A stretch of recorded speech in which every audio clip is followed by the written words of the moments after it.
Welcome back to the Creating Distance podcast, hosted by TA Sales. I'm your host, Tom Alamo. Some people call me Tommy Tahoe. And each week on Fridays, we'll be bringing you an episode to break down with salespeople and sales leaders the top tips, tactics, strategies, stories that you need to get to the next level of your career and up-level yourself. So let's get into it. All right, now up on the show, we've got Nora Hanagan-Breen, Senior Director of SMB Sales at PandaDoc. Nora, how are you? I'm doing well. How are you, Tom? I'm doing good. What's shaking in the world of Nora today? Just listened to lots and lots of gong calls. So yeah, it's been a busy day, lots of listening, building out the quarter. Love it. Well, I'm excited to have you on the show, chat a little bit about your journey. I've been able to work with you and get to know you over the last, 6 or so months. So I'm excited to get, sometimes these conversations, you can get like more of the inside scoop on people. So I'm excited to learn more. I know we originally got connected through our good mutual friend, Alex Kremer, and the whole outreach kind of mafia over there that, I know a bunch of the folks over there, but I'd like to take it back a little earlier in your career. And I'm always fascinated by how people get into sales. It's always kind of one of those things where it's not usually on someone's mind in college or in high school or before that. And we just kind of stumble in. So I know you did a lot of traveling and living abroad and things like that. And so I'd love to hear a little bit of like how you got into the actual profession. Yeah. So I definitely had a more non-traditional path. I didn't know like too much about sales or business because my parents are both teachers. So like that world was very different to me. We never talked about things like that kind of growing up. And for a while I thought maybe I might even go on to be a teacher or an academic. This is super nerdy, but like I always really loved school. Like I loved school from the very beginning. Makes one of us, yeah. Yeah. Now I realize like maybe I liked like the competition aspect of school and grades, and that's closer to sales. But I always really loved it, so I thought that might be a path for me. And so when I graduated, I really didn't know what I wanted to do. I got a grant from the State Department to go to Turkey, actually. And so right after college, I moved myself to Turkey, lived alone in this small town in the south of Turkey, and taught English at a university there. And it was a really great experience. It helped me realize that I did not want to be a teacher, but I loved working with people, and I loved like motivating them and getting to know them as individuals and all this stuff. But towards the end of my time there, I started to realize like, okay, I probably need to like make some real money if I'm going to move back to the States into a city. So I had gotten in touch and found this company that was like a good intersection of my interests. It was like travel and education, called EF Education First, which turns out it's actually like a very large international organization. And I didn't know this at the time, but a really great place for you to start your sales career when you don't really know that you want to be in sales. And I took a call with their recruiter, having no idea that she was going to refer me for a sales role. And she just asked me a bunch of questions. She was almost like a career coach kind of, because they hire a bunch of people right out of college. And she asked me about my working styles and when I feel most motivated and all these types of things. And she's like, I think you'd be a great fit for this sales role. And so that's how I got my start. I don't even know that I fully realized it was a sales role until I started in it. And that's where I realized that like, oh, I love this idea of quotas and being motivated on a daily, monthly, quarterly basis. And then I kind of got the bug from there. So you go out to Turkey, you do some soul searching. I can only imagine that must have been a wild experience too. Because I think you grew up or part of your upbringing, didn't you live in Singapore or the Philippines or something like that? Yeah, exactly. But with my parents. I grew up from, 8 to 18 years old in Singapore. And so I had the experience of living overseas, but I had never studied abroad or like lived alone overseas. And I wanted to experience that myself. And yes, it was honestly a lot more challenging than I thought it was going to be, being apart from my friends and right after college and all that stuff. But It was a really formative experience because, like I said, it helped me understand what I wanted and what I didn't want in my future career as well, which is cool. Yeah. And so when you come back to Boston, right? Mm-hmm. That's where when you go back to education first? Yeah. Was it just like you came in straight hot out of the gates, like crushing quota? Was it a pretty easy transition from teaching and just having like a competitive mindset, or how were the first few days, weeks, months? Well, this was also like old school sales. So like, we didn't really have a lot of technology helping us back then. So I remember our KPIs, we had like daily talk time that we had to hit and like dials. And I remember not like fully understanding at that time how like 2 hours of talk, I still remember the goal, 2 hours of talk time every day was going to translate to me hitting my goals. Like, I don't think at first I really put like 2 and 2 together, and I just felt like I was like checking a box, and like obviously I wanted to be in the top for the amount of talk time or dials, but I don't know that I was really like connecting that to like true, like, I don't know, running a sales process or having a sales funnel. We also had like a homegrown CRM, so I couldn't really like see that in action. So no, it didn't come super naturally at first, but I remember distinctly when it really clicked for me, and they brought in a sales trainer. They were in-house, but from a different team than we were on. And so I didn't onboard with this person, and they brought him in to do a training. And it was the first time someone introduced the concept of discovery to me. I was like, and I just remember it so distinctly of like the shift. He's like, when you have this conversation and someone's coming inbound and inquiring about our programs, like instead of just pitching all the great things or ask them one high level question about, the course that they're teaching, here's all the ways that you can do deeper discovery and ask all of these questions to uncover value for that person. And then in the last part of the call, like make this really tailored pitch. And I remember so distinctly like the aha moment.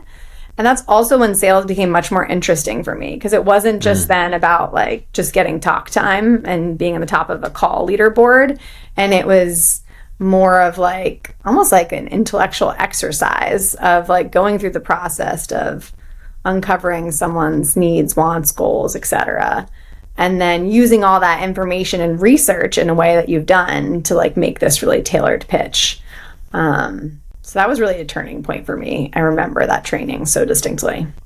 Interesting. And if your goal is to talk for 2 hours a day on, it seems like inbound and outbound cold calls, like is that very much now that I think about it? Well, but if you want to extend your talk time, asking questions and doing discovery and trying to understand people is a much better strategy than trying to eat up most of those 2 hours with you talking. 100%. Yeah. Me just cold calling and giving the same pitch over and over again, which probably wouldn't resonate with people versus really trying to understand them. And also part of it too is just like proving that you care about them. And in this case, it was professors. So it was learning about the course that they were teaching and why it was important to them to have an international study abroad component to their course.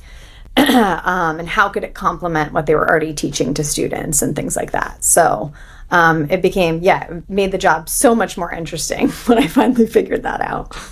Yeah. Do you feel like that's still, this far into your career and now at being at, multiple levels up in leadership and going through all the jobs, which we'll talk about, do you still feel like the intellectual, psychological, kind of like part of sales is still what's most interesting to you, or is it something else? And I'm sure that scales out as you're not just talking about each client or prospect, because you now have managers that work for you and then many reps that work for each manager. So there's really like a lot of different people that you're working with on a day-to-day. But yeah, just curious if that's still a driver for you. Yeah, I think it is. Like, I love that about sales, that every deal is different. Every like conversation is slightly different, and that,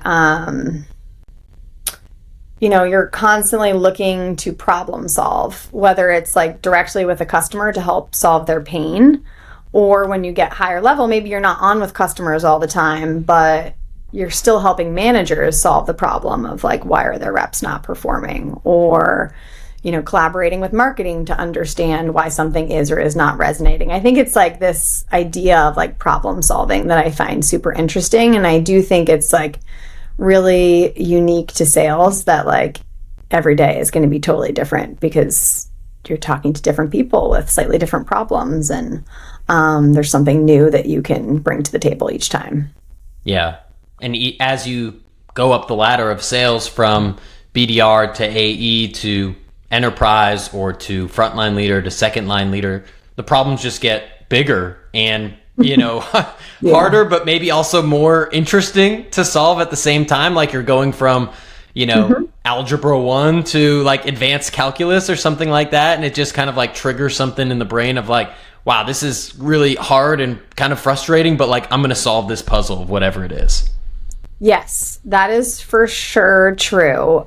At the same time, I feel like the higher level you get or the higher you go up, you are able to then see more, or you're then able to establish more like pattern recognition that you don't get when you're an individual rep.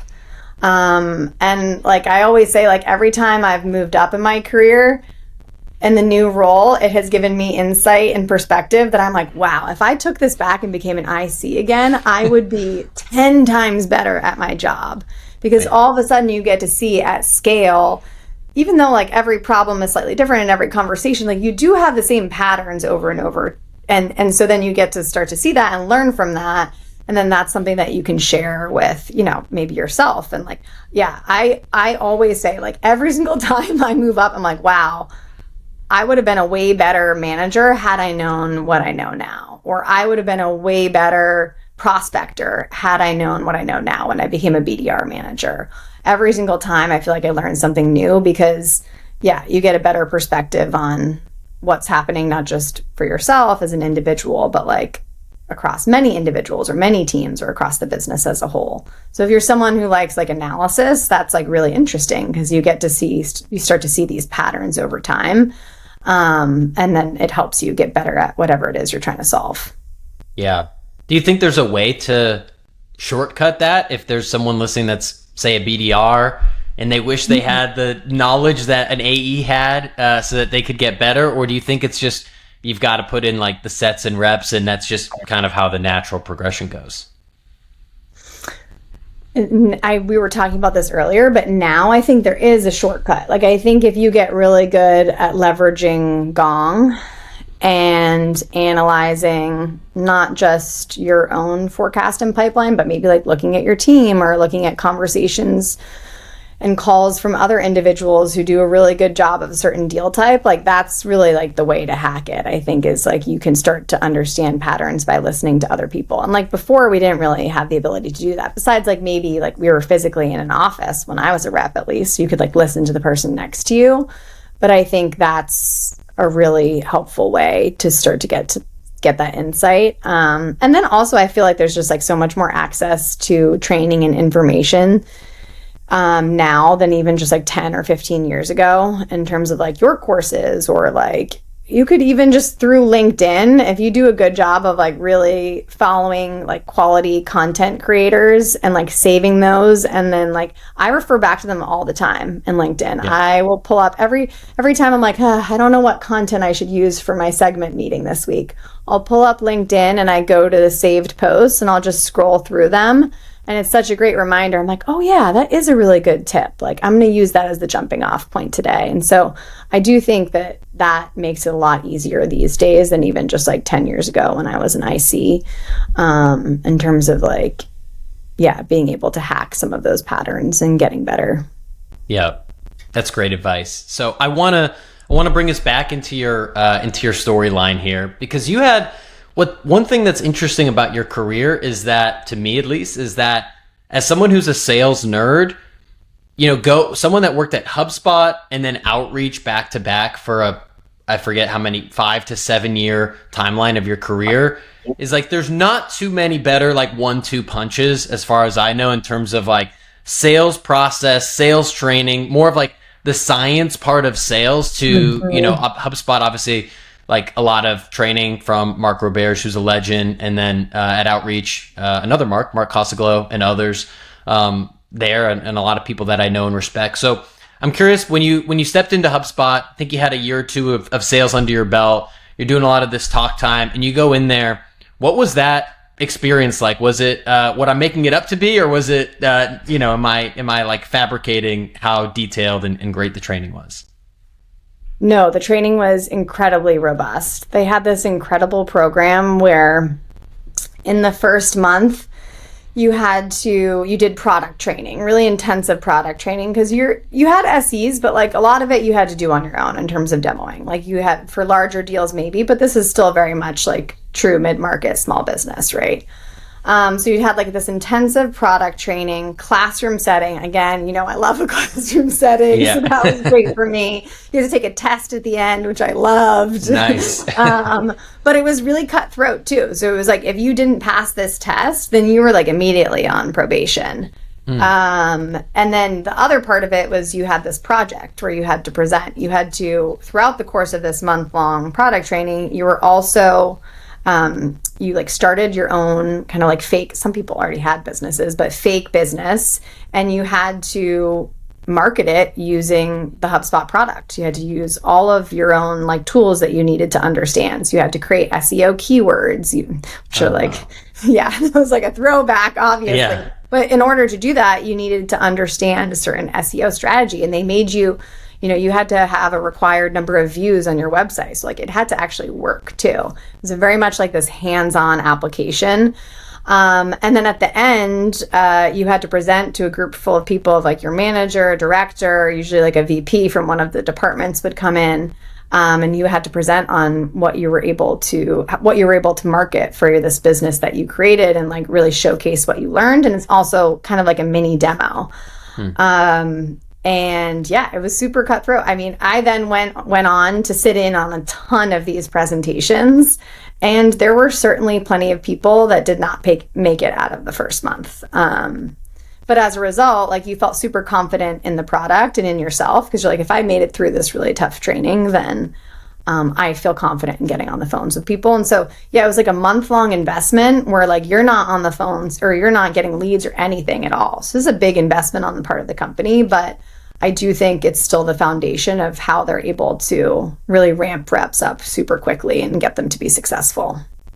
Yeah, it's so interesting because I see a lot of companies that I work with now, on day 3, a BDR might be on the phones. It's like, go through the HR certification. We'll tell you a little bit about the product. And then it's like, great, here's your territory and roll.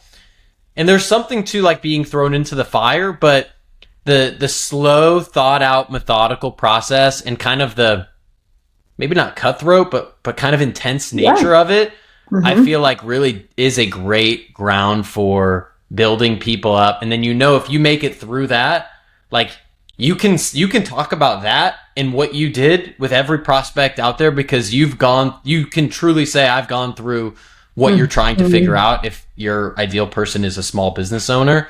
Because you did that for a month and, can really speak to it. And there's so many salespeople that have no idea what the life is like of the person that they're trying to sell to.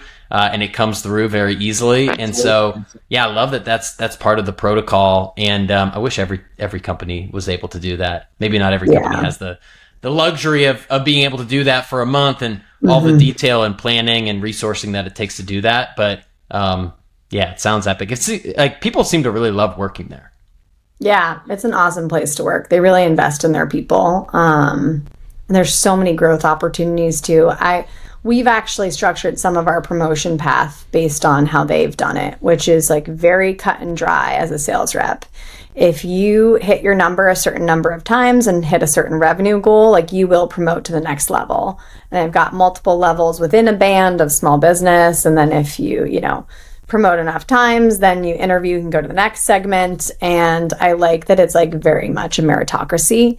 And I think that it leads to some really great like movement in the organization, which is great to see too.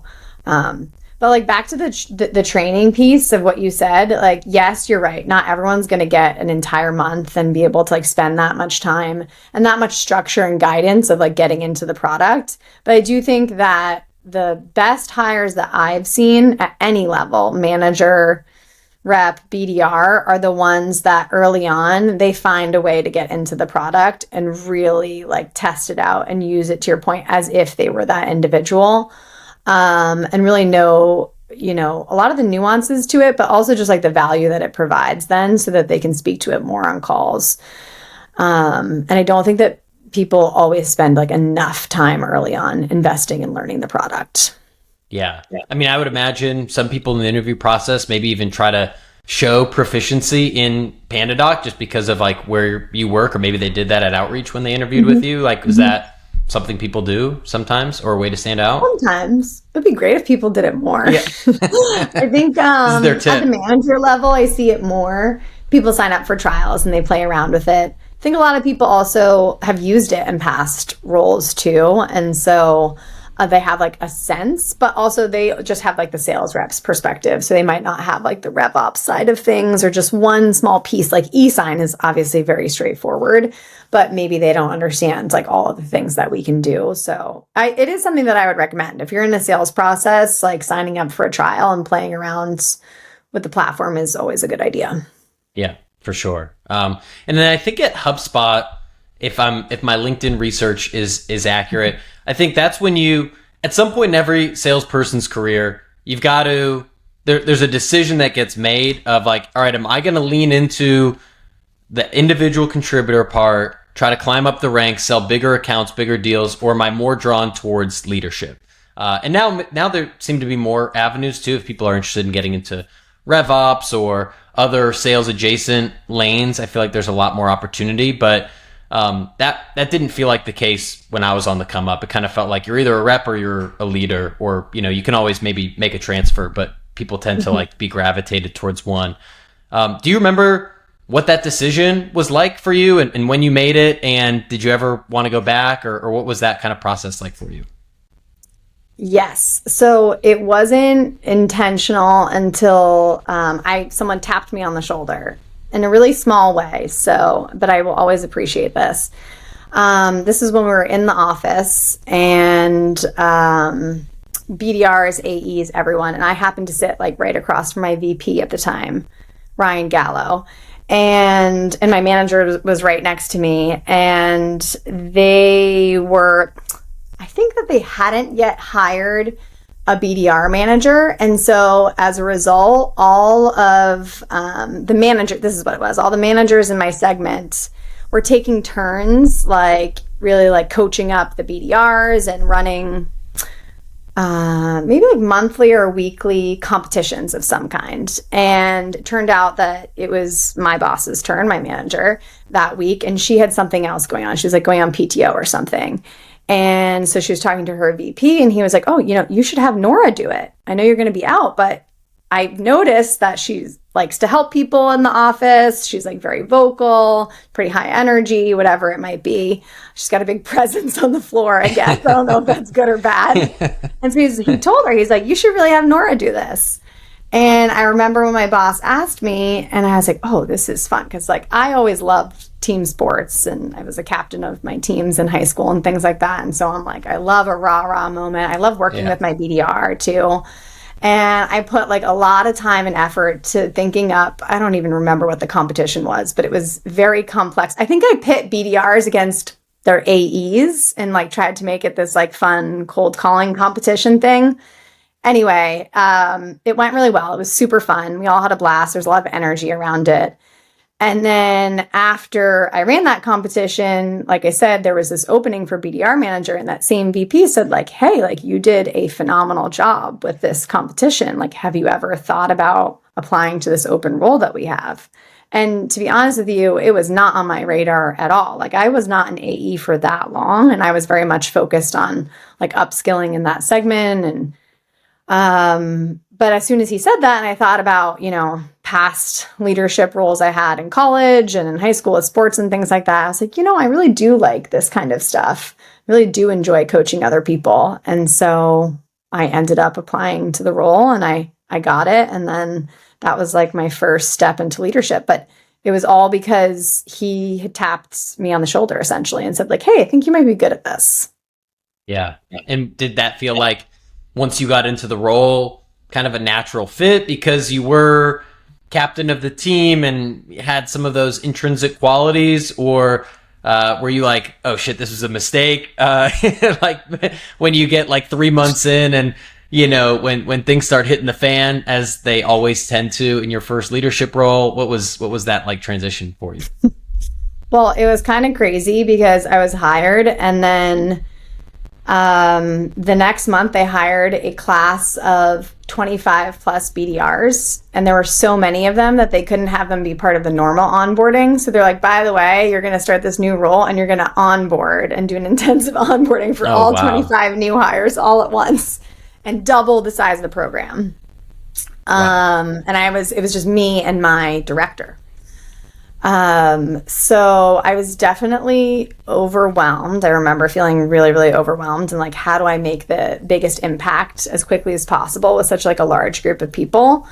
But I loved it. I found it like so much more motivating. I was instantly like, wow, I think I said this before, but like, I'm so much better at this than I was at my other job. Like, and now I'm like, you know, as I started to coach these BDRs more and like dive into prospecting and outbound strategies and that type of thing, I'm like, damn, I probably could have been a way better AE if I was doing some of this stuff myself. Yeah, I hear you. And so you spend a couple years at HubSpot. You make your way to Outreach. Again, phenomenal. I've had a number of former outreachers, Manny, Mark, Alex, Clara. The list goes on and on. For some reason, I just like got deep with the outreach crew over the last few years. But what were some of the key takeaways from that? Because you were there during really like the heyday rocket ship period for them. Mm-hmm. I think the biggest lessons I learned from outreach were around deal control and forecasting, and they kind of like go hand in hand. So I mean, at the time before, when I was at HubSpot, we did not have a very strict forecasting process at all. I know it's definitely changed since then, but I mean, the business was doing really well. It was kind of like it was very predictable, and it's built on inbound, right? Like that's the whole premise of the company. And so you always knew there was a predictable amount of revenue that you could get, and the deals were kind of small too and pretty straightforward. You were at that time only really selling to a marketing person, right? And then when you moved to outreach, the deals were much bigger and much more complex. And also like the market was changing too. It was super competitive with SalesLoft and other competitors in the space at the time. And so how you managed a deal from start to finish became, well, I learned at Outreach was like much more complex and strategic than I think how I thought about deals in the past, and more of like a mid-market, small biz, HubSpot inbound world. And so that really like opened my eyes to a lot of like in-deal strategies. And then from a forecasting perspective too, like as a manager, just how well I needed to know and understand the ins and outs of my opportunities. And that's something that I've really taken with me, because I can for sure see the difference. Even still, like months where I'm like really listening to calls and like understand the deals really, really well, we tend to do better. Versus sometimes, you know, I'm involved in more strategic stuff and I'm not in the day-to-day of the deals. And then I lose some of my pulse on what's actually happening in the business. And there were a lot of folks at Outreach who were really, really tough on forecasting. And I'm so glad they were, because it's made me a much better forecaster as a result. Yeah. I feel very similarly to about my time at Gong. And I feel like before that, I really focused a lot on like the art of sales. And it's not even that the deals were actually bigger at some of the other companies that I worked for. But the process was not as dialed in. And I feel like from what I've heard about Outreach and what I experienced at Gong felt very similar, in that we're trying to sell a new type of sales tech to sales leaders. And we have to be so dialed in on the process that you almost need it to be so good that the prospect wants to hire you afterwards. And a lot of reps at Gong and Outreach, and maybe other places too, do get, you know, job offers or they ask them to come to their, QBR or SKO to help because they loved the sales process so much that they went through. And it's just, there was no better training ground between going to one of those two places of just how do you run just a tight deal in the science of it, of like how you run discovery and multi-threading and when to make this type of a move in a deal or this type, and just all of the execution pieces that, I think are easy to overlook and just I have a lot of respect for. For sure. That's exactly it. The execution, the fact that like deals don't happen to you. Like, okay, of course there's always going to be some luck in sales, but I think what really opened my eyes at Outreach is like you make your own luck. And like if you have true control over your deal, like you know what's going to happen with it. And like you might as well do everything possible in order to win the deal. And you could still lose it potentially, but like you want to make sure that at the end of the sales cycle, no matter what, you've looked back and thought, well, I've done everything I possibly could to win this deal. And that was like a big shift in mindset for me of like full ownership, full control, do everything that you possibly can. And a lot of that, to your point, is like showing up as like a true sales professional, having your slides ready to go of like summarizing what we heard, having your SC doing a sync before with them so they're not coming in totally blind. And that's on you. Like you have ownership over an SC's success on your call. And just that like shift in mindset, I think was super, super important for me. And I think it's the thing that I see most often with reps who are small business or mid-market reps that want to move into commercial and enterprise. And that's something that they really struggle with. Is that like you do need to have full control of the deal, full ownership of all aspects, not just you. You're the quarterback now, so everyone who's involved in this deal is your responsibility. And you need to do everything possible. Like, does it take an extra 20 minutes to put together a really thoughtful, impactful what we heard slide? Sure, but like this is a $30K plus opportunity that's a lot more worth it than hopping onto a call for a $5,000 opportunity. We're like, it's not worth it to spend the time. But like that shift in mindset, I think is important.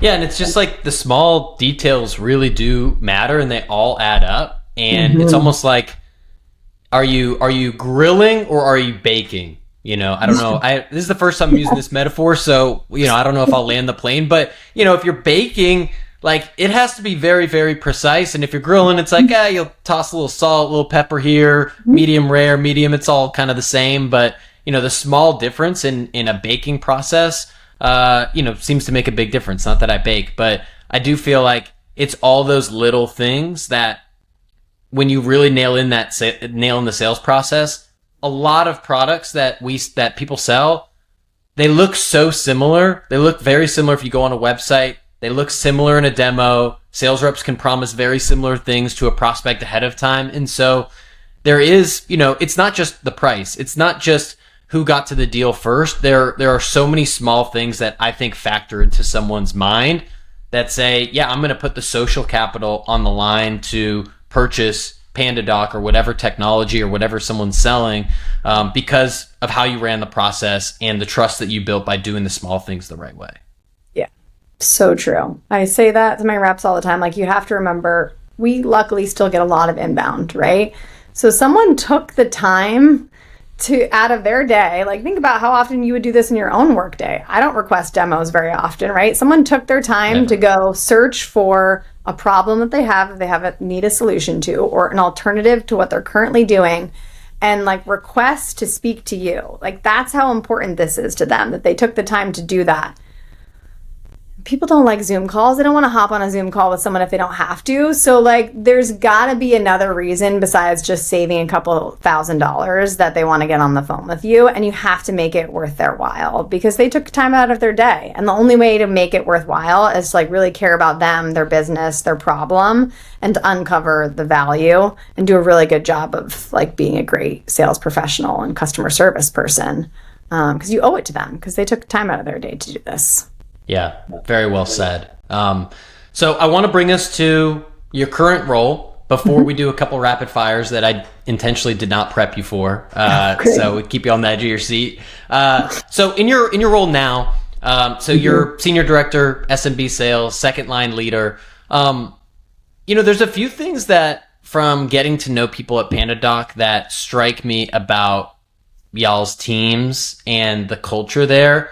One is that, it feels like every leader that I've met, you included, feel very like there's an ownership there. Sometimes a leader will, kind of like delegate, hey, we've got to do coaching or training. I'm going to kind of see my way out of this. And it's really the opposite there. So there's a lot of ownership, it feels like, in like being able to roll up the sleeves. And then the other piece that I feel a little uncomfortable asking, but I feel like someone listening to this might find like it to be valuable or interesting or helpful, is that actually every leader that I've worked with at PandaDoc, and even met that's above a frontline leader, so anyone that's second line or above, is a woman in sales leadership. And that's extreme. Like that's, it shouldn't be, but that's rare. I can't say another team I've worked with, either in my own business or when I worked at Gong, off the top of my head, that was true.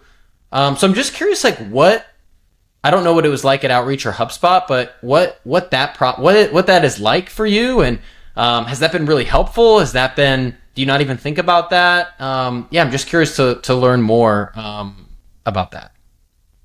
It's so interesting that you say that, because you're right. That is 100% the case. And it's funny because we have like a channel that we call like the Girl Gang channel, and it's literally just all the female directors plus.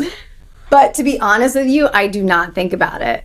I really don't think about it very often at all. I think I really appreciate the fact that, to your point, there's an ownership, but maybe even more than that, like people really care. Like they really care about doing a good job and the segment doing well and the individuals and people. And maybe this is like something that you could say about like female leadership, but like I think everyone that I work with is also, they really care about the people on their team, and we care about each other as individuals, as leaders too. And like, I'm always thinking about ways of, sharing what I've learned from the new business side with Jen on the account management side. And I think there is like a really nice camaraderie, but I think it all comes down to the fact that like we all care a lot about the business, about doing a good job, and about our people. And then it is also, I will say, it's nice to have other moms. And I think maybe it's more about like parents than even like a gender thing, because I really appreciate the fact that I do have full flexibility, and that like I can pick up my daughter and drop her off on Tuesdays and Thursdays. And like they know that like I'm probably going to come back online later, but they would never check something like that. Or there's days where like she has to stay home sick from daycare, and I just can put a Slack to the channel and say like, hey, I'm going to have like a friend on some of my calls, or I'm going to be off video. And there's just like no questions asked, people jumping in where needed. And there's like that level of understanding as working moms too, which I think is super helpful and helps me feel really like content and happy in a role that like, sales leadership is really stressful and challenging and demanding. But the fact that I do have flexibility and other people that I can rely on, I think that certainly makes it easier. Yeah. And how has that changed, like your role, your day to day? And now being a mom, like how, like I'm sure it changed like in every way, but for someone that's not quite there, but wants to get to working parent status sometime, what does that look like? Personally, I cannot imagine going into an office and like still managing childcare. And I know that not everyone has that luxury, but I feel super, super lucky that I do have the flexibility that I have to do the little things, to like start work a little bit late or whatever it might be. So I think like that's a really important piece of this. Other things that have changed, I mean, I tell the team, like, I'm not going to be available when I go pick my daughter up from 4:30 to 6. I say, like, if you absolutely need me for something, like, as in, like, urgent approval or something like that, like, sure, you can call me. But I definitely was, like, an always-on person before, and now I've been, like, much stricter on my boundaries. I think that's probably the biggest thing is like, you have the idea of boundaries before kids, but it's like not the end of the world. And especially as a frontline manager, people will kind of like walk all over that. But then when you have kids, you're like, wow, this actually is so much more important than my job. And it's a lot easier in some ways to be like, sorry, nope, I can't do that. I'm not going to travel to that offsite because it's just going to be too challenging for my family. And being like confident and okay in that and setting those boundaries. Yeah. It sounds like there's trade-offs and just like a different priorities as well. And, trying to focus where, you want your energy to go and having the support of your team, people above you, the people that, are on your team that like support that and respect that as part of it too. And I'm sure that's not, I'm sure there's plenty of companies where that doesn't exist. But it's great to have it where it does. All right. I want to hit you with a couple rapid fires before we hang up. Don't worry, there's nothing crazy. But just for people get to know you a little bit more, that are listening here that maybe want to send you a cold email to, sell you something. All right. First up, what's going on in the Nora Hanagan-Breen Spotify, or wherever you listen to music? What are you bumping nowadays? Well, I did just go to the Sophie Tucker concert, Nice. just like EDM group, and they were fantastic. If you know the song Purple Hat, and it's been like nonstop now on my running playlist. But it was super fun. I went with 2 other moms, and we were all joking that it's like our biggest night out that we've had in literal years. And they didn't go on stage. Okay, keep in mind, I live in Boston, and they didn't go on stage until 12:30. Midnight 30? Yes, correct. Oh my God. Meanwhile, I mean, they kick you out in Boston at, 1:45. I'm like, how are you even going to get enough time in? But it was a very late night for me, considering my bedtime is usually 9:30, but it was super fun. I have no kids as an excuse, and that's my bedtime too. I have anxiety just thinking that that's when a concert starts, but good on you. It's probably good to do that. All right, next one. I don't know what type of content or how you like to consume content, but any books, podcasts, YouTubes, anything like that stand out as things that either you've read or consumed recently, or that have helped you as a seller, as a leader, as a person? Looks like you're checking out your bookshelf over there. I'm checking out my books. So I mean, the classic is How to Win Friends and Influence People. And that was the first sales book ever given to me by my aunt. I know I said at the beginning, my parents were teachers. I didn't have a lot of like business like influence in my life, but one of my aunts was a VP of sales at many different software companies her whole career. And when I was starting in sales, she gave that to me. And it's like such a simple thing that I come back to all the time of like, anything you're writing, presenting, pitching, whatever, it's just as simple as like ask other people questions and make it about them and not about you. And like you're going to go so far in life, in sales, whatever it might be. So that's probably one of the most influential. I think about that book every time I go hang out with people that I don't know. And I'm like, I don't think these people know anything about me after like 2 hours, because I'm just like asking questions and this and that. And I'm like, man, I feel like that should be a required reading for people in high school, that amongst other things. All right, next one. What is something that you like to do to help outside of work, kind of like keep your mental sanity? I know you mentioned running before. Yep, I am a big I used to be a big workout class person. So like when I was in the office, I was that 6 a.m. spin class. Yeah. Shower, walk to work, shower there. And that was my diehard routine for many, many years. Then I switched to becoming a Pilates girly, and I did that for a long time. And then recently, after the baby, I have really rekindled my love of running. I ran in college, actually, but just like short distances. But I decided after my baby that I was going to sign up for the New York Marathon and raise funds for my nephew who had neuroblastoma. He's doing really well now, but I decided I wanted to raise funds for Memorial Sloan Kettering. And so I signed up for the marathon and I was like, I guess I'm doing this. And then ever since training for the New York Marathon that I did last November, I've just really doubled down. It feels so good. I've hired a coach, highly recommend if anyone is serious about running. And I'm full on addicted now. Love it. It is addicting, and it's one of those things that I feel like clears your mind. It's like so good for the mental health to just get out there, throw on some tunes or nothing even, and just like get on a long run, whatever a long run might, for marathon, it might be several hours, but even if it's just 30 minutes, an hour, whatever it is for someone. All right, last one for you. This is the selfish section for the last question. Who is at least one person that you'd like to see come on this podcast next? Oh, geez, this is a tough one. We put you on the spot here, Nora. I know. Well, have you had Mari, who I met with this week, that you introduced me to? It's been like 5 or 6 years. She was on there early, so we'll count her. We'll count Mari Tipman. Mari, we're coming for you for round 2.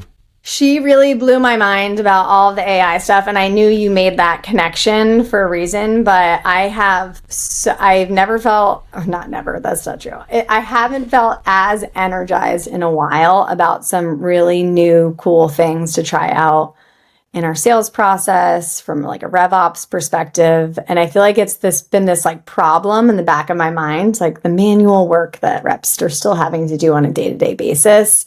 Like I knew there was a way to solve it, but I hadn't quite put the pieces together. And I knew it was AI related too. And she really connected the dots for me. And I'm super excited about what we can do. So awesome.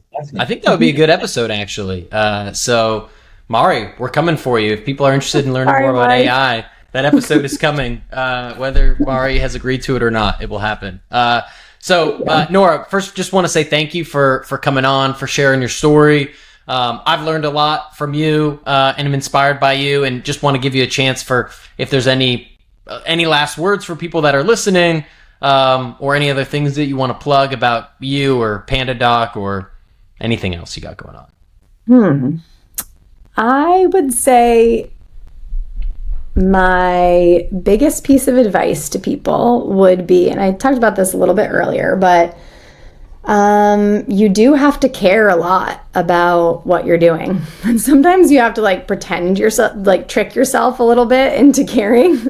But I think when you really are invested in your company and your job and your day to day and like taking like everything that you do, or it's a meeting like this or like an email that you send out, and like really like caring about the outcomes and like the quality and that type of stuff, it will really come through to other people too and really help you in your career. So I think that's something that's like been consistent feedback that I've gotten is like, wow, like you're someone who really cares about the day-to-day stuff, and that shows up for people. So that would be my biggest piece of advice.